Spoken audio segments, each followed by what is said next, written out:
Obaidullah Bahir is a lecturer of peace and conflict mediation at Cardan University. He joins us now live via Skype from Kabul. Good to have you with us. This time yesterday, I was talking to the Taliban's media spokesperson who was responding to the government's assertion that the Taliban was responsible for that blast at the school on Saturday. It wasn't us, he said. How can you be so sure? I asked him. Is the Taliban united in its aims and objectives? Well, first off, escalation and violence is a very natural part of peace processes because different parties use it for leverage.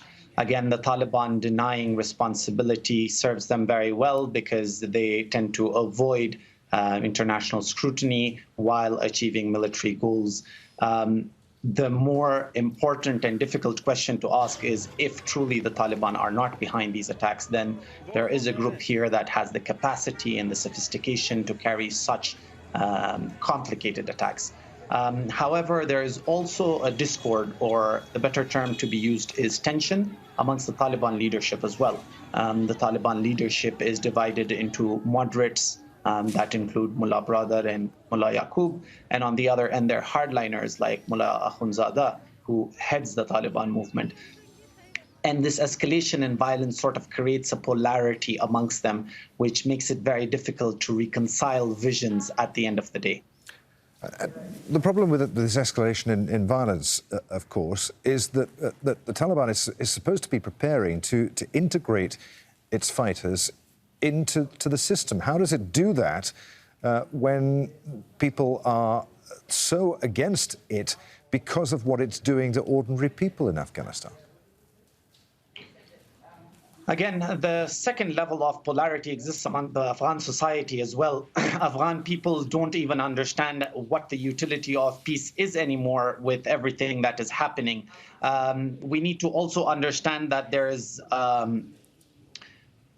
peace is not an event, it's a process, right? Reconciliation has to start with building mindsets towards peace. According to the United States Institute of Peace, Mullah Muhammad Mansour, the deceased Taliban leader back in 2015-16, had already started conducting workshops for Taliban fighters to get them, soften them up to the prospects of peace. Now, with the escalation and violence, what I fear is that if the Taliban fighters are smelling military victory, they will not give in to any settlement, because at the end of the day, if a total war and total victory can be achieved, why settle, why compromise? That would be something that's going in the heads of the fighters of the Taliban. That's something that the Taliban leadership seriously need to address, because these fighters will not change within a day, will not join the political system, will not reintegrate. There has to be a gradual reduction in violence for us to achieve that goal. Really good to talk to you, sir. Many thanks indeed. Obaidullah Bahir there in Kabul.